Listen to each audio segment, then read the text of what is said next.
Bonjour à toutes et tous, vous êtes super impressionnants. Vraiment, on ne s'attendait pas à ce qu'il y ait autant de monde.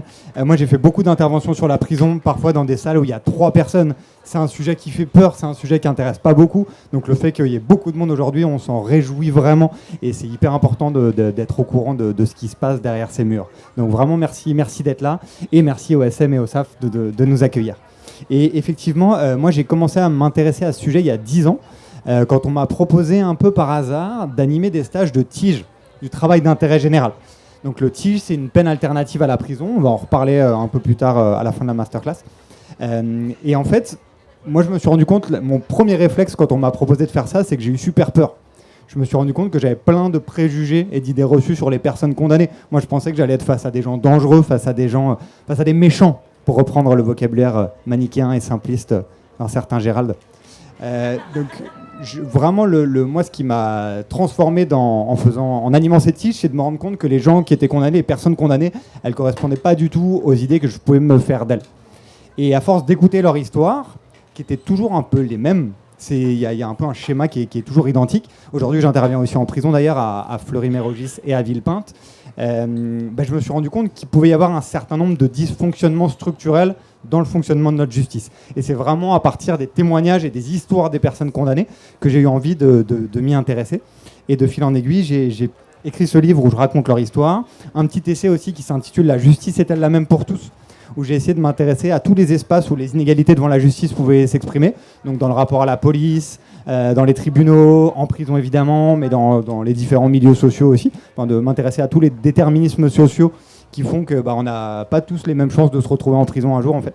Et voilà. Et dans mon travail, j'ai rencontré Prune de l'OIP, à qui j'ai proposé de faire cette masterclass.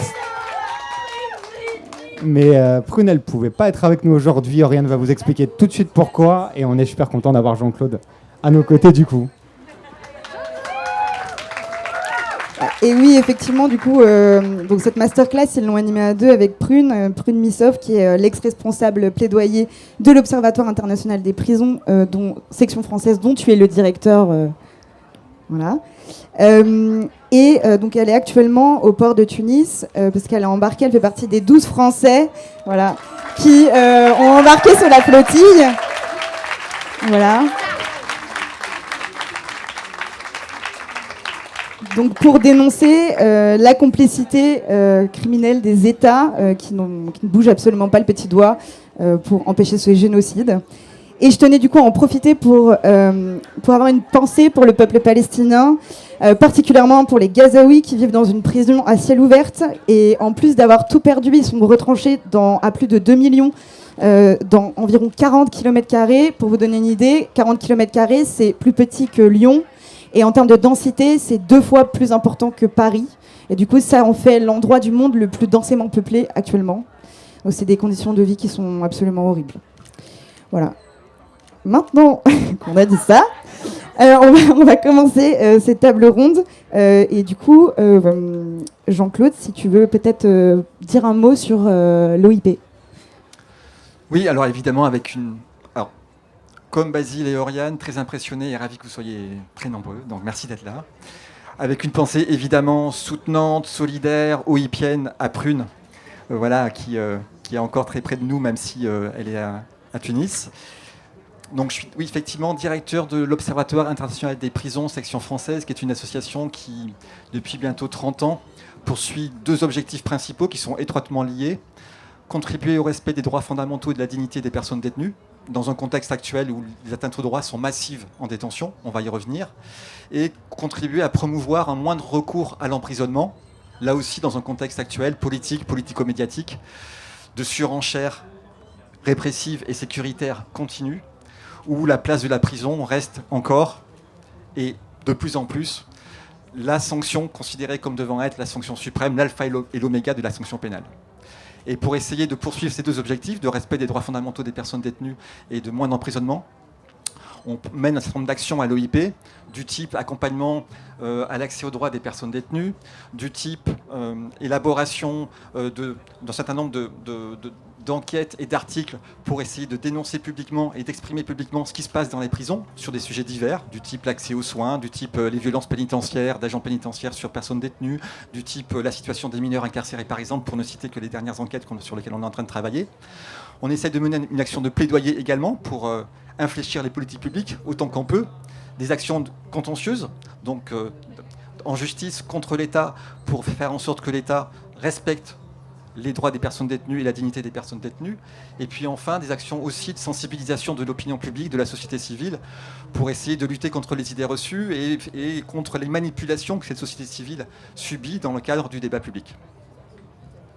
Merci pour ce point. Et juste, du coup, je vous présente aussi Mathilde Timothée, qui est juste à côté de nous, qui, du coup, ne va pas intervenir pendant la petite conférence au début. Mais après, il y aura un temps de questions-réponses. Donc, Mathilde, tu es secrétaire générale du syndicat de la magistrature, si je ne dis pas de bêtises. C'est ça. Ouais, c'est ça, super. Et voilà, du coup, on tenait aussi à avoir quelqu'un du SM avec nous pour les questions-réponses, parce qu'on se doute qu'il va y avoir des questions sur la justice aussi, après la présentation qu'on va faire. Donc comme ça, elle pourra répondre à vos questions et elle va nous donner des infos super importantes. Tu veux dire un mot ? Un minuscule mot, c'est juste de dire que le syndicat de la magistrature, donc c'est un syndicat de magistrats qui à la fois fait de la défense individuelle, mais qui surtout fait du plaidoyer sur les questions de justice et qui s'inscrit dans le mouvement social. Et notre rôle aujourd'hui, si on est présent à la fête de l'UMA avec le SAF, c'est justement pour déconstruire toutes les idées reçues sur la justice, les prisons qu'on connaît aujourd'hui, et proposer une autre vision pour la justice que celle qui nous est actuellement infligée par notre garde des Sceaux. Merci.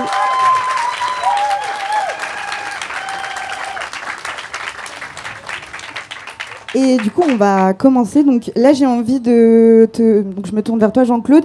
J'ai envie de te donner un chiffre. Ce chiffre, c'est 135%. C'est le pourcentage de surpopulation carcérale en juillet 2025. Donc, à quoi ça ressemble les conditions de détention dans des prisons qui sont occupées en moyenne à 135%? Ça peut monter à plus de 200% dans certaines prisons.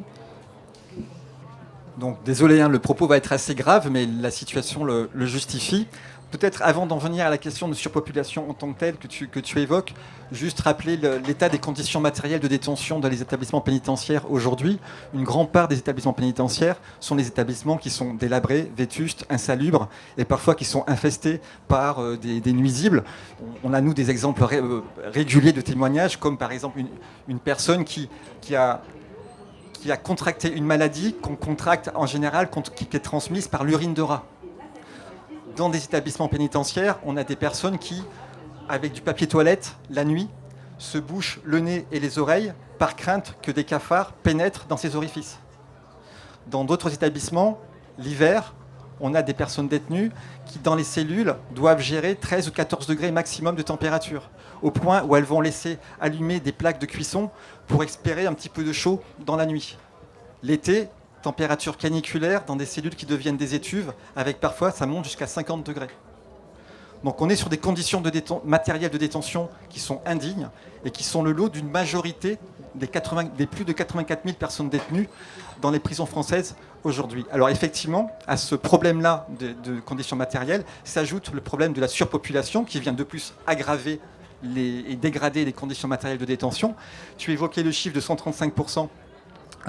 Quand on prend tous les établissements pénitentiaires de suroccupation en moyenne, mais si on ne regarde que les maisons d'arrêt, où sont enfermées 70% des personnes incarcérées en France, donc les maisons d'arrêt, ce sont les établissements pénitentiaires qui enferment les personnes qui sont présumées innocentes et qui sont en attente de leur procès, ou qui ont été condamnées à des peines égales ou inférieures à 2 ans.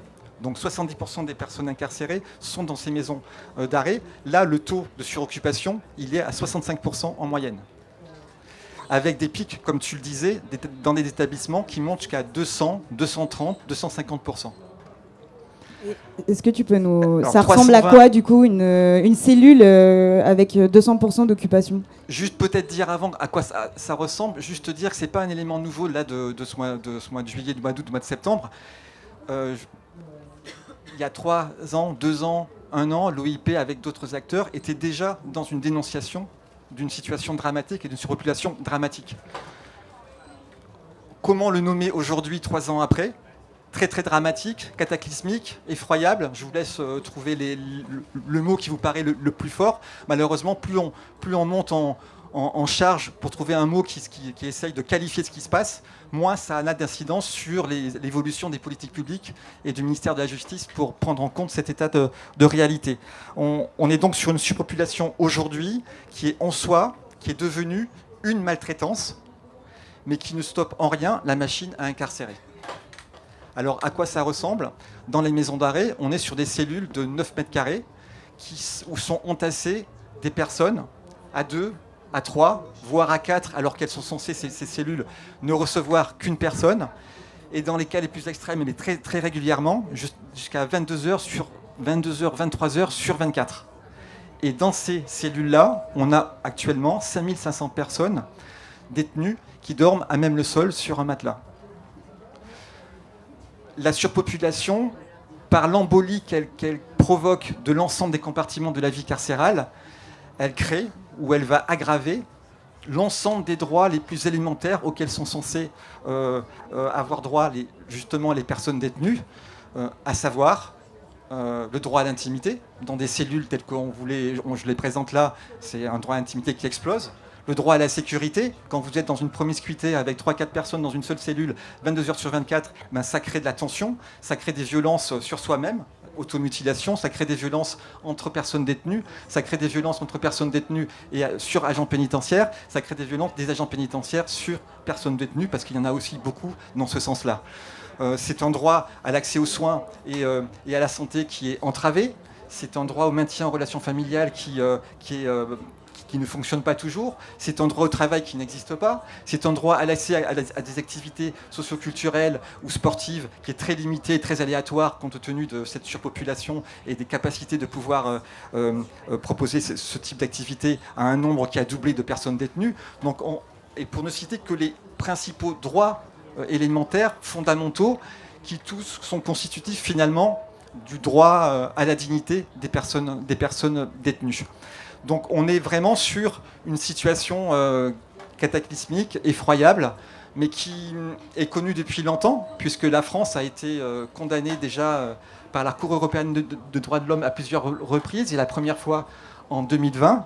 Donc là, c'est les 5 ans de cette première condamnation par la CEDH pour traitement inhumain et dégradant dans les prisons françaises, du fait des conditions indignes de détention et d'une surpopulation devenue structurelle en tant que telle. Ça veut dire qu'aujourd'hui, il y a plus d'un établissement pénitentiaire en France sur 4 qui a au moins été condamné une fois par la CEDH ou pour un tribunal administratif français pour indignité des conditions de détention. Aujourd'hui, en France, on enferme des gens dans des lieux qui sont condamnés pour violation structurelle de droits humains. Et si on proteste en tant que personne détenue, c'est le mitard. Ça, c'est témoignage de personnes avec lesquelles on est en lien à l'OIP. Ça veut dire que dans un univers carcéral qui est saturé de règles, saturé d'interdits, la sanction disciplinaire, elle est omniprésente et elle tombe dès qu'il y a un comportement qui est considéré comme fautif, qui est considéré comme déviant, et qui peut avoir des conséquences assez importantes sur le régime de détention, sur le rapport à l'extérieur, mais même sur la durée de la peine.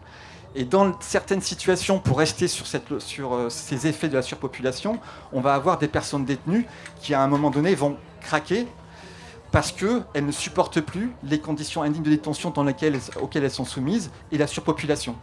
Et ne plus supporter, ça veut dire... Et donc, elles vont subir des sanctions disciplinaires assez lourdes, du type mitard, du type cachot, du type suppression du cantinage ou suppression de la télé, par exemple, dans les cellules, des choses comme ça.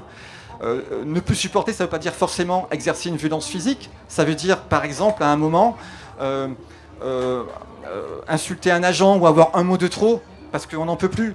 Ou mettre un pied dans le pas de la porte de la cellule parce qu'on ne veut pas que cette cellule elle se referme parce qu'on étouffe, on n'arrive plus à survivre dans cette cellule-là à 3 ou 4. Ou à l'inverse, ne plus vouloir rentrer dans une cellule parce que la cellule est complètement enfumée alors que nous, on n'est pas fumeurs. Mais toutes ces raisons-là, elles vont conduire à des sanctions disciplinaires qui sont dures parce qu'à un moment, les personnes détenues n'ont pas réussi à supporter l'insupportable.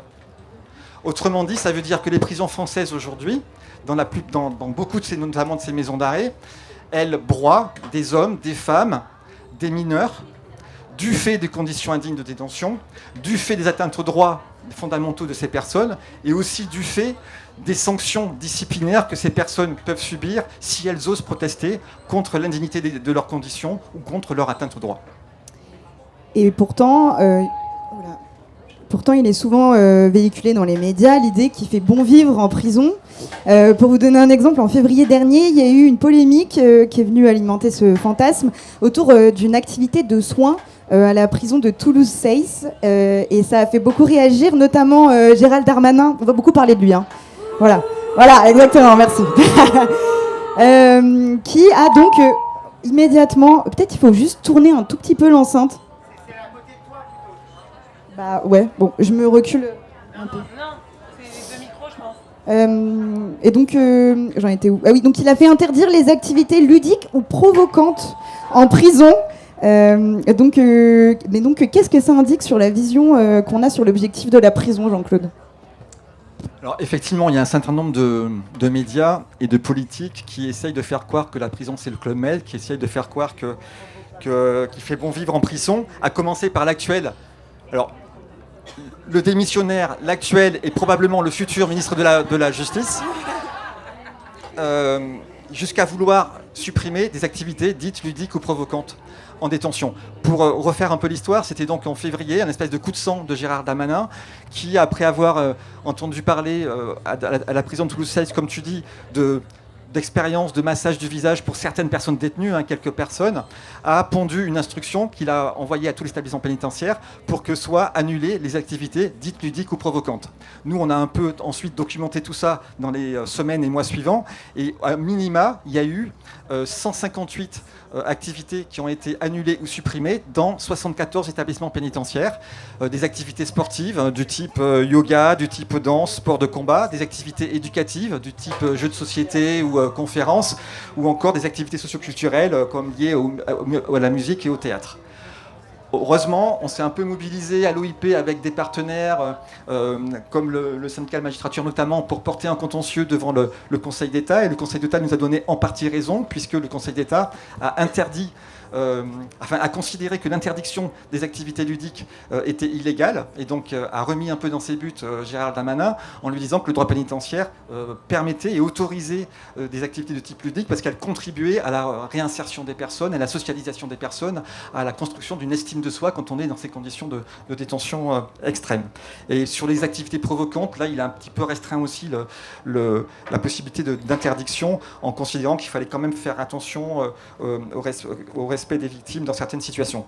Mais tout ça pour dire que ce que porte là Gérald Darmanin dans cette vision un peu d'une prison qui serait Club Med et auquel on doit pas développer, dans lesquelles on ne doit pas développer des activités ludiques et provocantes, à côté d'autres mesures qu'il a prises sur lesquelles on pourra revenir, mais ça renvoie à une vision qui entretient l'idée finalement que la prison doit être un outil de vengeance collective, où il faut non pas seulement priver les gens de leur liberté d'aller et venir, mais également de leur faire mal dans leur chair finalement de les rendre dociles dans leur corps et dans leur esprit à n'importe quel prix, au maximum de ce qu'on peut faire pour estimer que la sévérité et la vengeance aura été assouvies.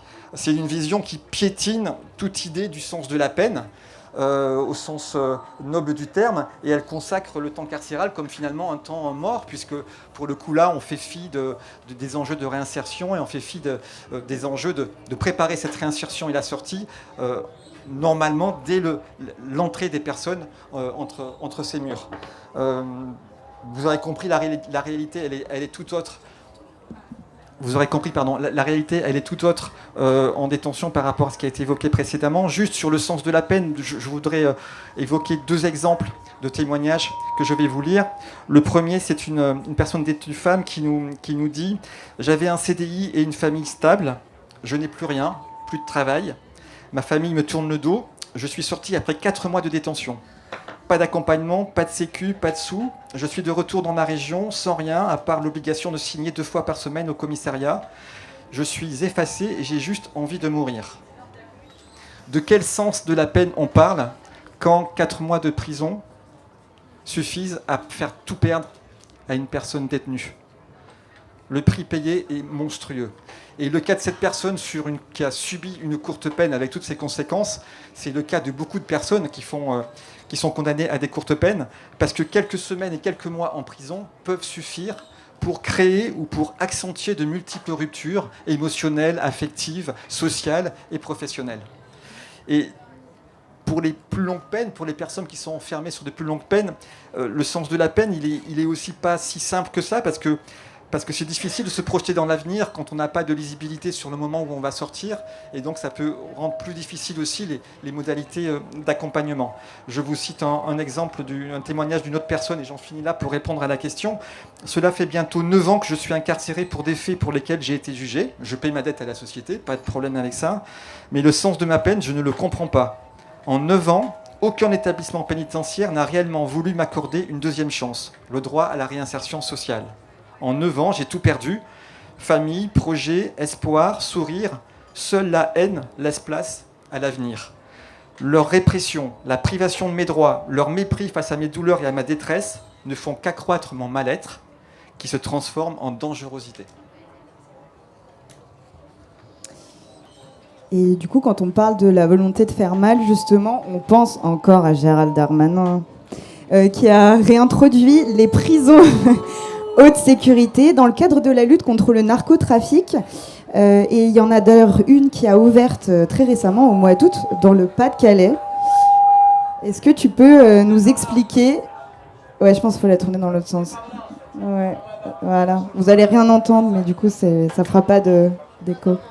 Voilà. Est-ce que tu peux, pour finir peut-être un petit peu rapidement, parce que je pense qu'on a été un peu long là sur la première partie, tu peux nous expliquer du coup c'est quoi les prisons haute sécurité et c'est quoi leur but? Alors rapidement, donc Vendin-le-Veil, c'est la première prison qui accueille un quartier de lutte contre la criminalité organisée. Donc il s'est ouvert cet été. 88 personnes détenues sont incarcérées et qui sont donc censées être rattachées au champ de la criminalité organisée en général et plus certains crimes sériels. Mais quand même avec ce risque d'effet cliqué, c'est-à-dire qu'on a prévu des prisons pour ce profil-là de personnes détenues, mais avec le risque que plus tard, ça soit ouvert à d'autres infractions et à d'autres profils de personnes détenues. Donc ça, il faut quand même l'avoir en tête. Alors même que le régime de l'isolement, aujourd'hui en France, qui existe déjà dans différentes prisons françaises, il impose des conditions de détention qui sont déjà assez loin des préconisations internationales en matière de respect des droits, et bien là, on a un régime nouveau, carcéral, les QLCO, qui va généraliser et qui va systématiser des atteintes aux droits les plus élémentaires des personnes détenues. Et en voulant créer ces quartiers de lutte contre la criminalité organisée, on peut supposer que Gérald Darmanin a essayé de rétablir ce qui existait dans les années 75 et au début des années 80, à savoir les quartiers de haute sécurité, les QHS, qui ont été supprimés en 1982 parce qu'ils étaient considérés comme complètement inadaptés et complètement inhumains comme dispositif, puisqu'à l'époque, il y a des experts qui avaient analysé le fait que le séjour en quartier haute sécurité ne permettait pas de tempérer la dangerosité des personnes, qui était le critère pour lequel elles avaient été placées en quartier de haute sécurité, mais au contraire aggraver ce niveau de dangerosité. Donc, et d'autant plus que le séjour était long. Du coup, ils se sont dit, on va fermer les quartiers de haute sécurité parce qu'on est en train de créer des bêtes sauvages. Et Badinter, à l'époque, avait ce mot pour dire, qui était ministre de la Justice à l'époque, avait ce mot pour dire que les quartiers de haute sécurité, c'était un régime inhumain qui broyait les hommes. Et bien là, on y retourne avec le démissionnaire actuel, futur ministre de la Justice. On y retourne avec un dispositif QLCO qui effectivement rassemble l'ensemble de ces atteintes dont trois les plus fortes. Ça veut dire quoi? Ça veut dire des fouilles à nu systématiques dès que les personnes sortent des cellules. Ça veut dire qu'ils sont escortés dans les couloirs par des agents pénitentiaires avec cagoule. Ça veut dire que quand ils vont dans les parloirs pour voir leur famille, c'est des c'est un parloir où il y a des plexiglas avec hygiaphone, il n'y a aucune possibilité de pouvoir rentrer en contact physique avec la famille. Ça veut dire des restrictions de cantinage, ça veut dire des lumières allumées toutes les 2 heures la nuit pour s'assurer du contrôle que la personne est bien dans son lit, mais du coup c'est un réveil systématique toutes les 2 heures. Ça veut dire restriction des possibilités d'appels téléphoniques dans la semaine par rapport au régime normal. C'est un peu tout ça cumulé qui crée ces quartiers sans contact humain, ou le moins possible, sans activité, sans vraiment accompagnement, et en feignant de savoir que ce type d'isolement total, il a des conséquences déstructurantes et psychologiques très importantes sur les personnes. Ce sont des altérations des sens, c'est des troubles anxieux, c'est des décompensations psychologiques qui sont complètement avérées par des études et qui font dire à certains personnels soignants, ça a été ensuite repris par la CNCDH, que le régime de l'isolement total, c'est le régime de la torture blanche. Mais c'est ça qui est en train de se passer à Vendin-le-Veil, par exemple, et probablement dans d'autres quartiers qui vont s'ouvrir. Et avec en plus le fait que ces personnes sont placées dans ces quartiers 1 an minimum renouvelable, donc de façon illimitée, alors que le Comité européen de prévention de la torture du Conseil de l'Europe préconise qu'au bout de 24 heures, on doit automatiquement réexaminer la situation pour essayer de sortir la personne le plus rapidement possible de l'isolement total. Là, c'est 1 an. Il y a une personne pareil, un autre témoignage d'une personne qui nous dit quand l'isolement total pour moi, c'est comme si j'étais dans une tombe. Et avec tout ça, les stats sont clairs. La prison, c'est la peine qui crée le plus de récidives. Et là, je me tourne vers toi, Basile, pour que tu nous en parles. Les personnes condamnées à de la prison, elles récidivent à 59%. Qu'est-ce qui explique ce chiffre, Basile ?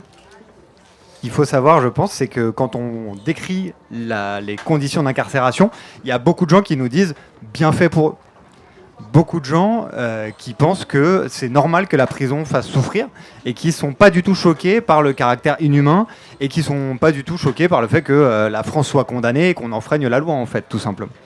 Il y a un vrai désir de vengeance, comme Jean-Luc le disait, dans une partie de la population, qui vient peut-être de nos racines judéo-chrétiennes. Il y a quelque chose de l'ordre de l'expiation, en fait. Il faut payer pour racheter ses fautes. Donc en fait, si on n'arrive pas à convaincre les gens de l'absurdité de notre système carcéral en parlant de l'inhumanité de la prison, il faut aller sur un autre terrain. Le terrain qui peut être intéressant, c'est d'aller sur le côté pragmatique. Est-ce que la prison, ça marche ? Est-ce que c'est efficace ? Donc pour répondre à cette question, il faut commencer par définir les objectifs de la prison. Moi, j'avais envie de vous poser la question. À votre avis, c'est censé servir à quoi la prison ? Punir, réparer, réinsérer.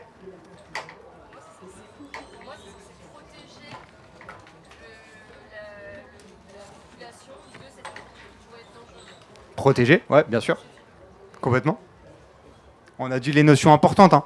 C'est punir, protéger, réinsérer, éduquer peut-être, faire souffrir pour certains.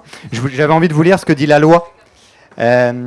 L'emprisonnement vise à préparer l'insertion ou la réinsertion de la personne condamnée afin de lui permettre d'agir en personne responsable, respectueuse des règles et des intérêts de la société et d'éviter la commission de nouvelles infractions. Donc ça, on comprend bien avec le petit portrait de la prison qu'on a fait que c'est complètement impossible. Pour revenir à ton chiffre, Oriane, donc 59% de récidive. C'est-à-dire qu'il y a 6 personnes sur 10, quand ils sortent de prison, qui vont être recondamnées dans les 5 ans. Ça veut dire que ça crée de nouvelles victimes, et c'est bien la preuve que ça marche pas du tout. Ce qu'il faut savoir un truc, c'est que la prison, c'est la peine qui produit le plus de récidives. On dit qu'elle est criminogène, parce qu'elle va entretenir les causes qui ont conduit les individus à commettre un crime ou un délit. Et en plus de ça, la prison va provoquer des effets secondaires hyper néfastes. Je vais vous en citer quelques-uns. Il y a quelque chose qu'on appelle la socialisation délinquante. Grosso modo, c'est-à-dire que quand on est en prison, on va se faire une sorte de carnet d'adresses qui va nous entraîner à peut-être commettre un délit. Il y a un autre phénomène, c'est ce qu'on appelle l'intériorisation du stigmate. C'est-à-dire que les personnes qui se retrouvent en prison, elles vont penser qu'elles y ont leur place. Elles vont se considérer comme des prisonniers et penser que c'est normal. Et ça, quand on a intériorisé cette chose, c'est encore plus dur de s'en sortir. Et il y a un autre process, c'est un vrai process de déshumanisation. Rien que le fait d'être désigné par un numéro d'écrou, c'est quelque chose qui va vraiment vous marquer et enfin, vraiment déshumaniser complètement. Donc, En gros, chaque personne devrait avoir un accompagnement spécifique en fonction de ses problématiques quand il rentre en prison. Mais on se rend compte dans les conditions de surpopulation que c'est complètement impossible. Je vais reprendre un exemple, c'est un peu ce que tu disais Jean-Claude tout à l'heure. Faut imaginer une personne qui rentre en prison pour une petite peine, je ne sais pas, 4 à 6 mois. Pendant cette période, elle ne va pas pouvoir travailler, parce qu'il n'y a que 28% des personnes en prison qui peuvent travailler, et il y a des listes d'attente de 4 à 6 mois, donc ils ne vont même pas déposer un dossier. Donc ils ne vont rien faire. Pendant cette période, ils vont perdre leur travail. Ils vont perdre leur logement parce qu'ils ne payent plus le loyer. Ils vont perdre, je sais pas, leurs petits copains, leurs petites copines parce qu'on n'est plus là. Quand vous sortez, vous avez un trou sur votre CV qu'il faudra justifier. Vous avez un casier judiciaire. Donc en fait, c'est quasiment impossible de retrouver une place dans la société dans ces conditions. Et on va avoir une institution qui vous somme de vous réinsérer le plus vite possible, qui va vous demander de retrouver un travail. Sauf que pour trouver un logement, il faut des fiches de paie. Pour garder un travail, il faut un logement. Donc en fait, on se retrouve dans une situation juste impossible. C'est un parcours du combattant qui commence. Il y a une autrice américaine qui s'appelle Lara Love, qui est une ancienne détenue, qui a écrit un livre magnifique sur sa détention. Elle a cette phrase que je trouve assez juste. Elle dit que chaque peine de prison, c'est une peine à perpétuité. Qu'en fait, ça vous quitte jamais, même pour des petites peines. Il y a un sous-investissement complètement de la réinsertion en France. Il y a un chiffre qui est intéressant, c'est qu'il y a dans le personnel pénitentiaire, il y a 5000 personnes responsables de la réinsertion contre 30 000 personnes responsables de la surveillance. Donc ça montre bien sur quelle partie l'accent est mis. Et il y a un processus très important à avoir en tête, c'est ce qu'on appelle les sorties sèches. Vous avez peut-être entendu parler de ça, on en parle beaucoup. Les sorties sèches, c'est quand on sort au bout de sa peine et sans accompagnement spécifique. Dans le cas des sorties sèches, le taux de récidive il va même monter à 63%. Dans la loi, on demande à ce que dans la mesure du possible, on puisse sortir avant la fin de sa peine, pour bénéficier d'un retour à la société progressif. Donc avec des libertés conditionnelles, des placements à l'extérieur, des réductions de peine et ce genre de choses. Aujourd'hui, les 3/4 des personnes qui sortent, c'est en sortie sèche. Encore une fois, parce qu'il y a zéro accompagnement. Enfin, en tout cas, il y a vraiment un déficit de budget. La question de la réinsertion, c'est vraiment un des grands impensés de la prison. Et il y a un dernier cas spécifique dont je voudrais vous parler, c'est les sorties des longues peines. Il y a des personnes qui sortent quelquefois après 15 à 20 ans de prison. Dans les discussions de comptoir, on entend souvent des gens qui disent « Ah ouais, non, mais lui, il aurait dû prendre 20 ans, 15 ans, c'est pas assez. » Des gens qui vont parler d'années comme ça à la louche, mais on ne se rend pas compte de ce que ça représente pour de vrai. Il faut savoir une chose, c'est qu'au bout de 5 ans derrière les barreaux, vous avez vos 5 sens qui vont être altérés. La vue, vous avez une hypervigilance à cause du bruit permanent, la cornée qui s'est abîmée parce que vous n'aviez pas assez de soleil. Vous avez vos 5 sens qui sont détériorés pour toujours. Au bout de 5 ans, on dit que vous devenez complètement étranger à la société. Vous ne la connaissez plus du tout. Et au bout de 10 ans, vous êtes étranger à vous-même. C'est-à-dire que vous ne connaissez plus vos propres réactions. Vous ne savez pas comment vous allez réagir face à une situation d'angoisse, une situation de stress, une situation de colère. Donc ça peut évidemment créer des situations hyper problématiques. Et ce qu'on observe, c'est que les sorties de longue peine, il y a beaucoup de gens qui vont s'auto-exclure de la société, qui vont plus sortir de chez eux en fait, tout simplement, et qui vont garder le stigmate de la prison pour toujours. Donc on se rend bien compte dans ces conditions qu'elle ne remplit pas du tout son objectif de protection de la société par la réinsertion. Et pourtant, on entend partout que la justice est trop laxiste, qu'il faudrait des peines plus tôt et plus longues pour empêcher la délinquance. Mais finalement, si on regarde vraiment les chiffres, est-ce qu'il y a un lien entre sévérité des peines et baisse des délits ou des crimes ? Et oui, c'est ça qui est très intéressant aussi. Donc, parmi les idées reçues qu'on entend tout le temps, on nous dit que la justice est laxiste. Donc ça, on va en reparler avec Jean-Luc après. Avec Jean-Claude, pardon. C'est vrai. Oh merde, je suis désolé. Ça, c'est le stress classique. Fallait me dire. On va en reparler avec Jean-Claude. Il suffit de le vérifier statistiquement. En fait, on se rend compte que les peines de prison, elles ont augmenté. Surtout, elles sont de plus en plus longues, mais on va en revenir dans le détail plus tard. Mais surtout, en fait, ce qui se passe derrière l'idée, quand on dit que la justice est trop laxiste, c'est qu'on pense que la sévérité d'une peine, elle peut avoir un effet sur le délit ou le crime qui lui est associé. C'est ce qu'on appelle l'effet dissuasif. Instinctivement, on peut penser que c'est quelque chose de réel, qu'effectivement, plus une peine elle est sévère et plus les gens vont être dissuadés de commettre un crime ou un délit. Mais alors ça, c'est un truc qui est vraiment important. Toutes les études depuis le 19e siècle le montrent. L'effet dissuasif, ça n'existe pas. Il n'y a pas de lien entre la sévérité d'une peine et le délit qui lui est associé. Il y a plusieurs exemples qui permettent de s'en rendre compte. Un truc tout bête par la pratique, quelqu'un qui est en état d'ébriété, qui va prendre le volant. Au moment de se mettre derrière son volant, il ne va pas se dire « Ah attends, là ils ont changé la loi, maintenant c'est plus 5 ans, c'est 7 ans la peine ». quand on est en situation, on ne va pas penser à ça. Déjà, c'est la première chose.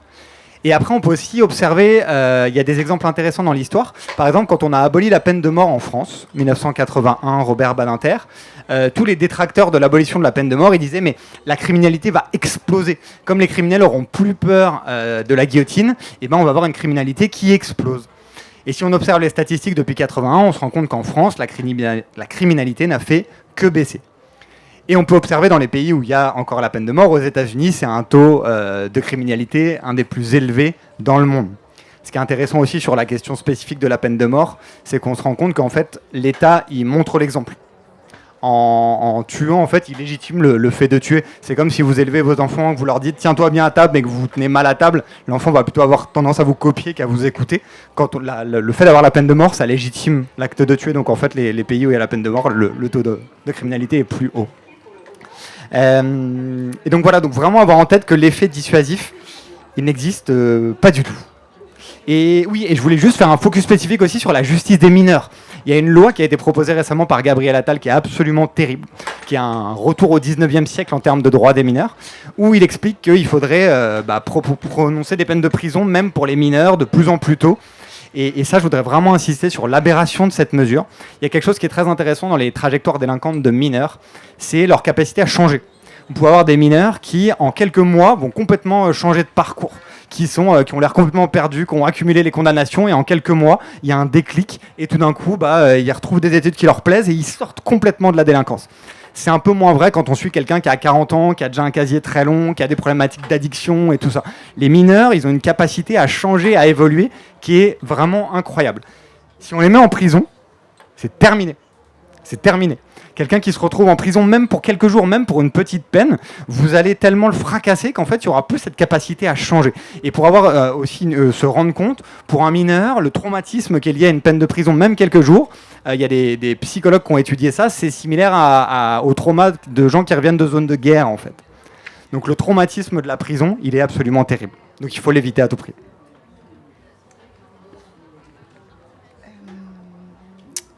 Mais du coup, si on punit plus et plus longtemps, eh ben on en revient à notre problème de surpopulation carcérale.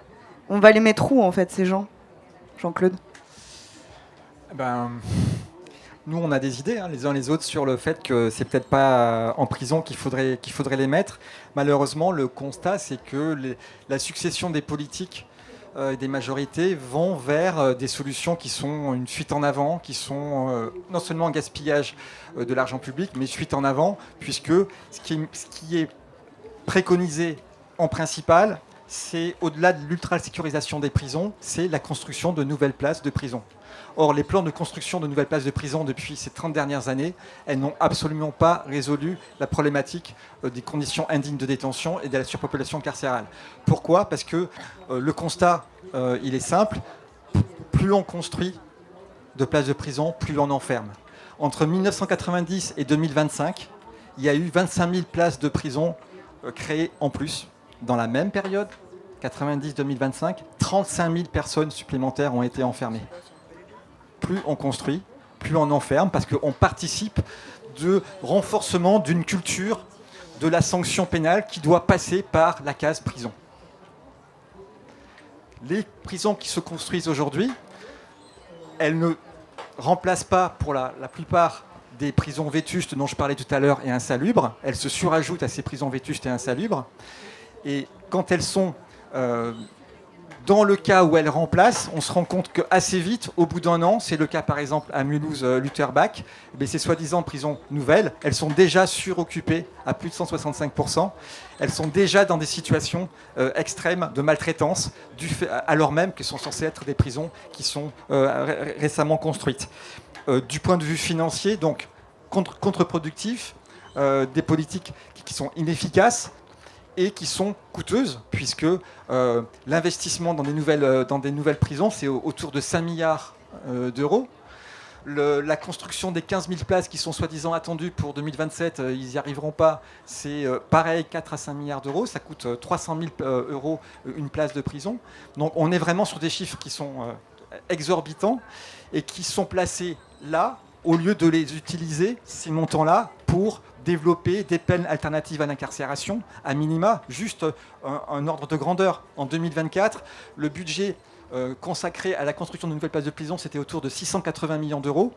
Le budget pour développer les peines alternatives à l'incarcération, c'est 50 millions d'euros. Autrement dit, c'est 12 fois moins.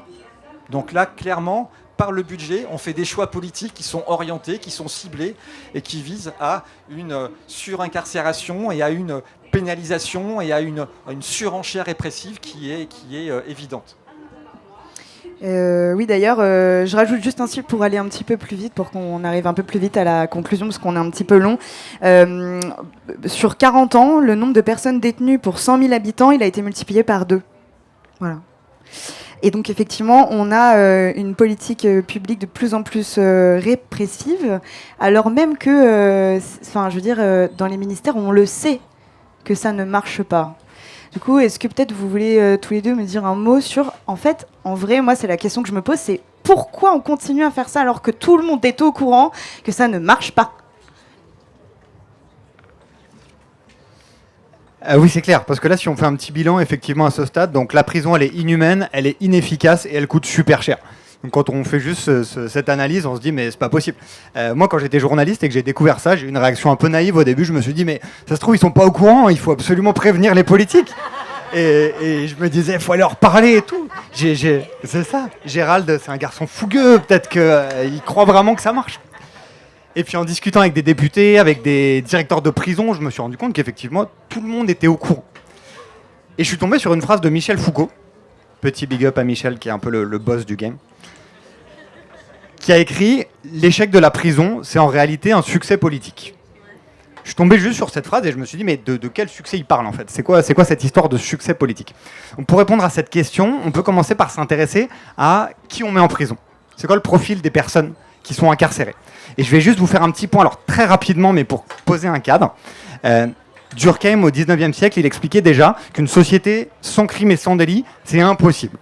Il y a trop de lois dans notre code pénal pour qu'on puisse vérifier qu'elles soient tous respectées à chaque moment, en fait. Et sous cette tente ici, aujourd'hui, on a tous déjà enfreint la loi, à un moment donné. Donc en fait, si on voulait réduire la délinquance et le crime à zéro, il faudrait qu'il y ait un policier derrière chaque citoyen. Et ça, on est tous d'accord pour dire que ce n'est pas une société très souhaitable. Les sociétés qui ont essayé de faire ça, c'était plutôt des dictatures. Donc en fait, comme on ne peut pas tout vérifier, l'État il va nécessairement opérer ce qu'on appelle un ciblage. C'est-à-dire qu'il va définir des infractions à surveiller en priorité et il va en ignorer d'autres. C'est inévitable pour que la police et la justice puissent fonctionner normalement. Et aujourd'hui, on se rend compte que dans le débat médiatico-politique, ou politico-médiatique, quand on parle de délinquance et d'insécurité, on va forcément l'associer à ce qu'on appelle la délinquance de voie publique.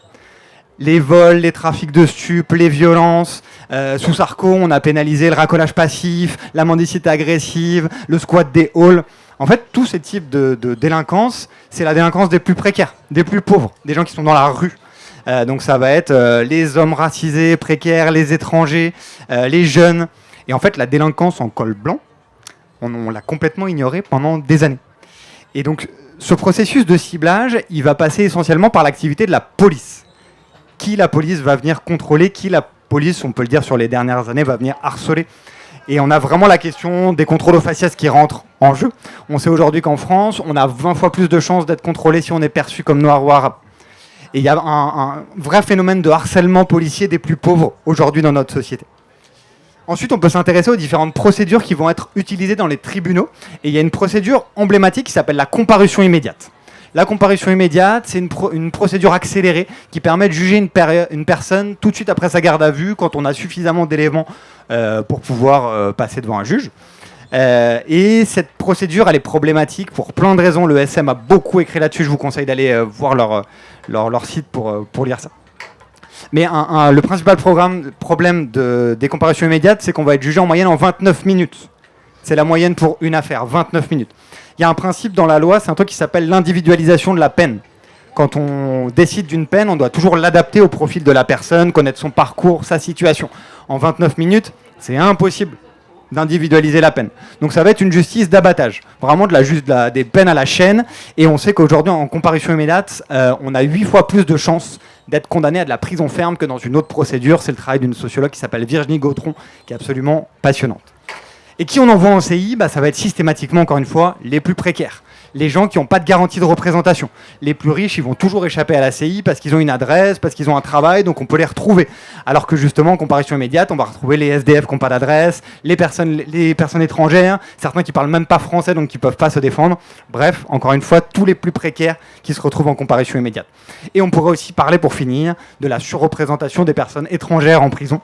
Alors ça, si Bruno Retailleau nous écoutait, il sauterait sur l'occasion pour dire que c'est bien la preuve qu'ils commettent plus d'infractions. Mais on le sait aujourd'hui, il n'y a pas de lien entre l'immigration et la délinquance.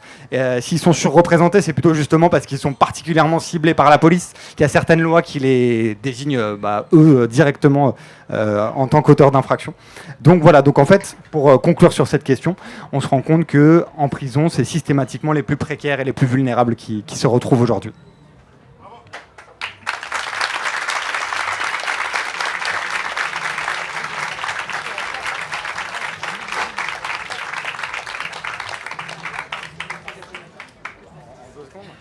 Et du coup, pour finir, comme ça, la boucle est bouclée et on dit les termes. En fait, c'est quoi le projet politique derrière le fait de conserver un système qui, du coup, on vient de vous le présenter, est inefficace, coûte un maximum de pognon et ne sert à rien et cible en plus très souvent les mêmes personnes. Est-ce que Jean-Claude, tu veux dire un mot par rapport à ça ou je laisse Basile finir ? Non, Basile, Bertrand peut finir. Pas de souci. Je compléterai après. Merci, je me sens mieux maintenant. Donc ouais, ce qu'il faut avoir en tête, vraiment c'est hyper important, c'est que la situation de nos prisons, c'est pas une fatalité. C'est pas le résultat d'une divinité lointaine qui enverrait les gens en prison, c'est le résultat de nos choix. C'est nous qui choisissons que ce soit comme ça, c'est nos choix politiques. Alors pour comprendre d'où ça vient, encore une fois j'essaie d'être rapide, il y a un livre absolument essentiel qui s'appelle « Les prisons de la misère » du sociologue Loïc Vacan, qui est sorti en 99 et qui est toujours d'actualité. Vous allez voir, on peut faire des parallèles avec la situation actuelle. Ce qu'il explique Vacan dans son livre, c'est qu'au tournant des années 80, c'est le tournant néolibéral. Dans des pays comme les États-Unis, on va avoir Ronald Reagan, un peu plus tard en Angleterre, Margaret Thatcher. Des gens qui vont s'en prendre à l'État-providence. Il faut réduire l'État social au maximum, couper les défenses parce qu'on ne peut pas s'occuper de tout le monde, et on va abandonner les politiques sociales, ce qui va fabriquer de la misère. Et de cette misère va ressurgir certaines formes de petite délinquance. Donc l'idée, c'est de traiter les inégalités par un traitement pénal, remplacer le traitement social des inégalités par un traitement pénal. Donc en gros, là où on a renoncé à mettre des emplois, on va envoyer la police et pourquoi pas à terme construire des prisons. Donc il y a un vrai basculement de ce que Bourdieu appelle de la main gauche à la main droite de l'État. Donc c'est vraiment une composante du néolibéralisme qui va décider de combattre les pauvres plutôt que de combattre la pauvreté. C'est comme ça qu'on pourrait le résumer aussi. Et ce que Vacan explique, c'est qu'il y a une autre conséquence cachée. C'est que l'idée de ce traitement pénal de la misère, au final, c'est la justification du salariat précaire pour les classes les plus populaires de notre société. Je vais vous donner un exemple très concret pour illustrer ça. Moi, les jeunes avec qui je travaille en TIG, les primo-condamnés qui ont pris des petites peines, ils sont tous passés à un moment donné de leur trajectoire quasiment, j'en ai accompagné à peu près 800 en 10 ans, ils ont tous été livreurs pour les plateformes. Je ne vais pas les citer, vous les avez en tête. En gros, quand on sort de prison, qu'on n'a pas de diplôme, qu'on a un casier judiciaire et qu'on galère, les plateformes, ça a l'air génial. Ils trouvent ça trop cool. Ils ont l'impression d'être leur propre patron, on leur demande pas leur casier judiciaire, il n'y a pas d'entretien d'embauche. Ils ont l'illusion que c'est la clé de leur émancipation, alors qu'en fait, on le sait très bien, ces plateformes, c'est une forme d'esclavage moderne. Il y a un livre très intéressant aussi, encore une fois, Sarah Abdenour et Dominique Méda, qui ont travaillé sur la question des applis. C'est une nouvelle forme d'esclavage, tout simplement. Cet exemple, il est assez parlant parce qu'il montre que toute une catégorie de la population, les plus précaires qui vont passer par la case prison, en fait, ils vont revoir leurs ambitions à la baisse après. On en fait de la main-d'œuvre servile, des gens qui vont fermer leur gueule au moment d'accepter un taf, qui vont être pas regardants sur le droit du travail. Et vous allez avoir comme ça, c'est une domestication des classes populaires et une façon de les habituer à un horizon encore plus restreint que ce qu'ils avaient déjà comme perspective avant. Et je trouve que ça fait vraiment écho avec ce qu'on entend aujourd'hui dans les propositions de la Macronie et de ce budget horrible.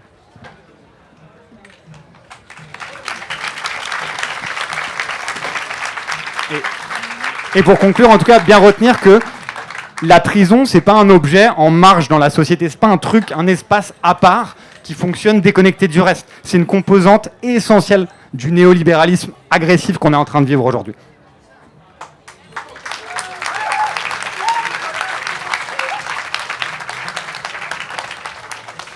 Merci. On va passer aux questions-réponses. Si vous avez des questions, ouais, devant.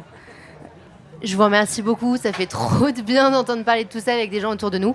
J'ai une question en deux branches. Comment on fait pour vulgariser ce que vous dites auprès de populations ou de publics qui est non sensibilisé à ces questions-là, parce que je crois que ce que vous dites, c'est la clé, c'est de dire qu'en fait, c'est pas qu'une question de droits humains, mais aussi une question de sécurité publique, parce que les gens sortent, en fait.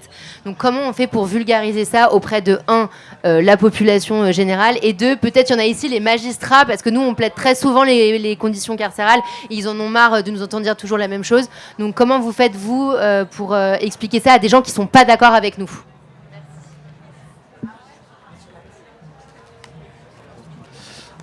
Alors, à l'OIP, on essaye de développer un certain nombre d'actions de sensibilisation de ce type-là, en direction de publics très jeunes, collégiens, lycéens et aussi ensuite adultes. Et ce qui est un petit peu rassurant, c'est que sur ces sujets-là, quand on arrive à créer le débat et la discussion, on arrive assez facilement à convaincre les gens. C'est-à-dire, on est quand même sur des situations d'atteinte tellement fortes aux droits humains qu'il n'y a pas beaucoup besoin de faire des circonvolutions pour convaincre que c'est pas possible cette justice vengeresse, c'est pas possible qu'on soit dans cette espèce de loi du talion qui fait qu'on veut écraser les gens et les broyer, sinon on considère qu'ils n'ont pas été sanctionnés. Donc les espaces, il faut les ouvrir dans tous ces lieux-là et auprès de tous ces publics-là, parce qu'il y a un enjeu de rapport de force qu'il faut réussir à faire basculer de notre côté, compte tenu de ce contexte politico-médiatique qui fait que du coup il y a de la manipulation, on joue sur les peurs, on joue sur la sensiblerie des gens, et donc il y a vraiment un enjeu à faire ce travail-là. Et parmi les axes sur lesquels nous à l'OIP on veut essayer de travailler, pour faire court, c'est qu'on voudrait se rapprocher des associations de victimes, parce qu'on considère que les associations de victimes, c'est pas forcément des associations qui sont vent debout sur des trucs de sévérité, et qu'elles peuvent entendre qu'il y a un enjeu, si on veut de la réinsertion, si on veut de la non-récidive, qu'il faut pouvoir traiter les gens de façon correcte, en respectant leurs droits et leur dignité, en prison notamment. Et donc il nous semble que ça peut être un axe de développement, c'est d'aller chercher ces associations de victimes pour qu'avec nous, elles puissent faire entendre raison et donner à voir que ce n'est pas la vengeance que l'on veut, c'est autre chose, quoi. Puis il y a aussi la... Moi je trouve que c'est intéressant d'investir la culture, de proposer d'autres récits dans la culture. Il y a un film dont on a beaucoup parlé qui s'appelle « Je verrai toujours vos visages » qui a permis de faire connaître la justice restaurative. Et les associations qui vont en prison, elles ont toujours besoin de bénévoles. Et après la sortie de ce film, il y a eu une explosion des propositions de gens qui voulaient aller en prison, être bénévoles pour accompagner les personnes. Donc investir la culture et proposer des nouveaux récits, je trouve que c'est super important. Et de façon générale, il faut changer de regard sur les détenus. C'est vraiment, il y a les processus de déshumanisation de ces personnes qui sont terribles. Il faut changer de regard. Moi, c'est ce que je vous racontais au début. Au début, j'avais peur, et puis en fait, je me suis rendu compte que n'importe quoi. Et c'est pour ça que la peine de tige, je la trouve super intéressante, parce que c'est des personnes condamnées qui vont se retrouver dans des assos, dans des mairies, dans des collectivités locales, au milieu de citoyens. Et c'est là où en fait il y a un lien qui va se tisser et où les gens vont se rendre compte que c'est des gens normaux en fait, c'est pas des monstres, c'est pas des méchants. Et donc voilà, comment est-ce qu'on crée des peines au milieu de la société et pas exclus toujours à la périphérie derrière des murs. Et pour répondre peut-être, pour finir sur la magistrature, alors du coup au syndicat de la magistrature, ce qu'on estime, c'est qu'effectivement il y a une réelle responsabilité des juges, que de fait les 84 000 personnes qui sont en détention, mais c'est les juges qui les ont envoyés, c'est une réalité. Donc il y a effectivement une culture de la magistrature à modifier, où la place de la prison est encore extrêmement importante. Mais il y a aussi, et surtout, en fait, au-delà de la responsabilité personnelle des magistrats, il y a surtout une responsabilité politique qui fait que depuis 20 ans, plus de 20 ans, en fait, les seules politiques de justice qui sont proposées, c'est des politiques sécuritaires. Et en fait, à partir du moment où il n'y a aucune réflexion sur le desserrement du filet pénal, c'est-à-dire se dire que, eh bien non, en fait, c'est pas la justice qui va répondre à tout. Tous les faits ne doivent pas le relever d'infraction. Est-ce que l'usage de stupéfiants, c'est encore une infraction pénale qui devrait être sanctionnée de la prison ? nous, c'est une question qu'on pose au syndicat de la magistrature, tant qu'il n'y aura aucune réflexion sur ce qui relève de la justice et ce qui doit au contraire relever de la prise en charge de d'autres politiques publiques, que ce soit l'éducation, que ce soit le travail, que ce soit la santé, et bien du coup, on n'arrivera pas à faire évoluer les choses et on n'arrivera pas à penser autre chose que la prison pour les auteurs d'infractions.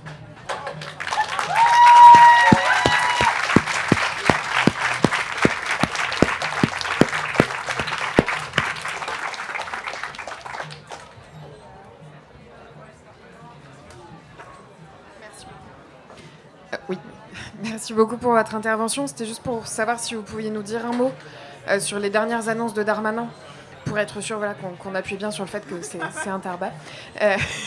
Et potentiellement aussi pour un peu mobiliser les gens pour le 18 septembre, pour manif, pour faire grève. Je pense que s'il n'y avait pas eu la destitution le 8 et les mouvements aussi du 10, peut-être que Darmanin serait resté et qu'il aurait pu faire passer les différentes propositions qu'il a faites, qui font très très très très peur. Voilà. Si tu veux répondre, parce que la lettre oui. Alors le projet de loi sûr, donc déjà sur l'avenir de Darmanin, on verra, mais il y a quand même des chances qu'il soit toujours avec nous. Donc le projet de loi sûr, le nom, donc l'objectif, c'est d'avoir des sanctions utiles, rapides et efficaces. C'est le but de ce projet de loi qui constitue vraiment une casse en règle de notre justice pénale dont on aura beaucoup de mal à se remettre, je pense, puisque ce qui est prôné, c'est à nouveau, et contrairement à ce qu'on vient de dire, c'est vraiment de mettre la prison au cœur de tout, et de réduire toutes les possibilités d'alternatives à l'incarcération que vous pouvez penser. C'est-à-dire qu'on veut réduire le champ du sursis. Le sursis, vous savez ce que c'est, on vous dit que du coup vous êtes condamné à une peine d'emprisonnement, mais que vous ne la faites pas si dans les 5 ans qui suivent, vous ne recommettez pas de nouvelle infraction. Et bien ça, on veut réduire le champ du sursis, on veut remettre en place les ultra courtes peines de moins d'un mois et ne plus obliger les magistrats à prononcer des aménagements de peine pour les peines inférieures à 6 mois, alors qu'on vous a expliqué tout à l'heure l'effet néfaste des courtes peines, 4 mois de prison, en fait, il n'y a aucun travail qui peut être fait sur les faits, sur la réinsertion, sur les problématiques de santé, d'addiction, rien du tout. Par contre, quand vous sortez, vous n'avez plus de boulot, vous n'avez plus de maison et peut-être parfois plus de conjoint, et voilà. Donc c'est vraiment désocialisant, ça n'a aucun effet sur rien, sur la récidive et sur le fait de la meilleure insertion sociale. Et enfin, ce que fait aussi, ce que prévoit ce projet de loi, et ça c'est vraiment une catastrophe, il faut que vous en ayez vraiment conscience, c'est de créer les comparutions sur reconnaissance préalable de culpabilité en matière criminelle. Qu'est-ce que c'est ? En fait, vous êtes auteur d'un crime, vous le reconnaissez. Ok, on dit c'est bien, merci. Du coup, vous le reconnaissez, et bien vous négociez avec le procureur la peine qui vous sera infligée. C'est une gravité sans faille, ça. C'est vraiment tuer les cours d'assises. Les cours d'assises, c'est le seul espace de justice qui fonctionne à peu près encore parce qu'on prend le temps d'étudier les dossiers. Il y a des jurés populaires qui sont là, donc ça ouvre les questions de justice sur la société. Et surtout, ce qui est important à dire, c'est que en matière criminelle, les faits, ils sont jamais vraiment reconnus. Par exemple, parlons d'un fait de viol. Oui. D'accord, j'admets qu'il y a eu une relation sexuelle, mais sur la réalité de l'implication, sur la réalité d'absence de consentement, eh bien, ça fait toujours extrêmement débat. Et donc, du coup, on ne peut pas admettre qu'il existe une reconnaissance réelle qui puisse justifier ce mode de poursuite. Ensuite, c'est une privatisation extrêmement grave de la justice, parce qu'à aucun moment, ni une reconnaissance des faits, ni une peine ne doit être négociée. C'est quand même pas du tout ça, l'esprit de la justice. Et ça tue enfin la place des victimes, puisque dans ce mode de justice extrêmement rapide et expéditif, la victime n'a aucune place. Donc vraiment, ce projet de loi, c'est une catastrophe. L'objectif, c'est de juger plus vite et de juger toujours plus mal. Et du coup, nous, on sera effectivement dans la rue le 18 et on vous attend nombreux et nombreuses.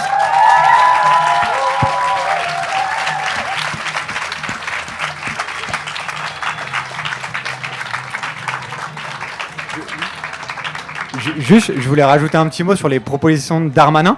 Il a quand même proposé un truc hallucinant, c'est d'éviter la prison aux délinquants financiers. Je ne sais pas si vous avez vu ça.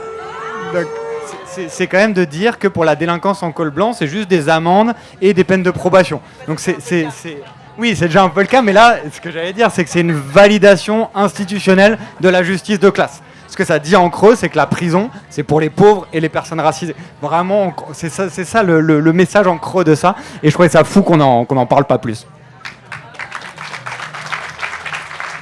Moi, je suis ça à Blast et du coup, là, pour l'instant, c'est retardé parce qu'on a des petits problèmes au gouvernement, puis un petit mouvement social. Mais à un moment, il y a un sujet sur Blast là-dessus qui va sortir. Voilà. Suivez.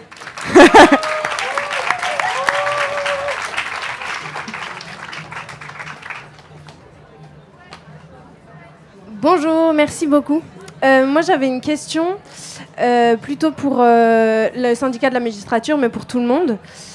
Puisque la prison est un outil de répression raciste, puisque c'est une institution qui ne fonctionne pas, la prison est-elle à abolir pour une personne qui est magistrate concrètement?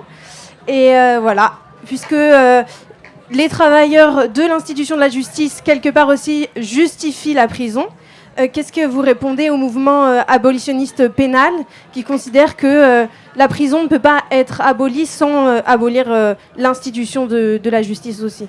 Merci. Alors, merci pour cette question. Du coup, au syndicat de la magistrature, on pense ces questions, voilà. On travaille beaucoup avec les universitaires. Et c'est juste qu'aujourd'hui, en l'état actuel de notre société, on ne peut pas complètement abolir la prison, puisque pour certaines infractions, on n'a pas encore trouvé autre chose. En tout cas, ce qui est certain, c'est que nous, ce qu'on dit, c'est que rien ne peut se penser sans l'investissement d'autres politiques publiques. Et tant qu'on n'aura pas remis de l'argent, remis de l'intérêt dans les politiques publiques de prévention, d'éducation, de santé, de travail, eh bien, effectivement, on ne pense rien d'autre que la prison. Donc, effectivement, nous, on estime que pour réduire le champ de la prison, réduire le champ de la répression et réduire le champ de la punition, parce que c'est ça, aujourd'hui, l'idéologie, eh bien, du coup, il faut réinvestir les autres politiques publiques.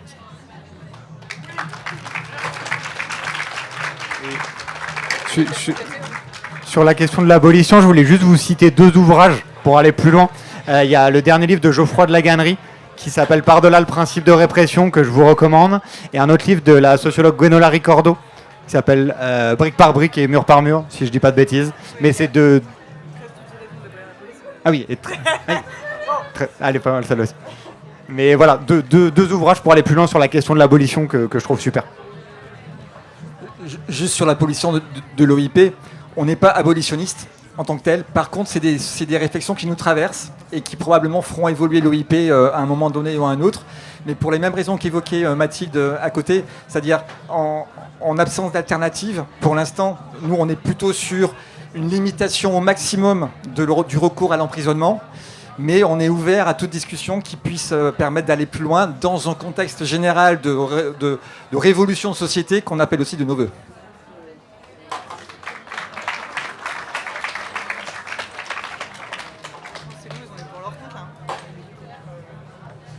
Bon, je pense que vous en avez eu pour votre compte, non? Ok, merci beaucoup. Franchement, ça fait tellement plaisir. Surtout, vous êtes...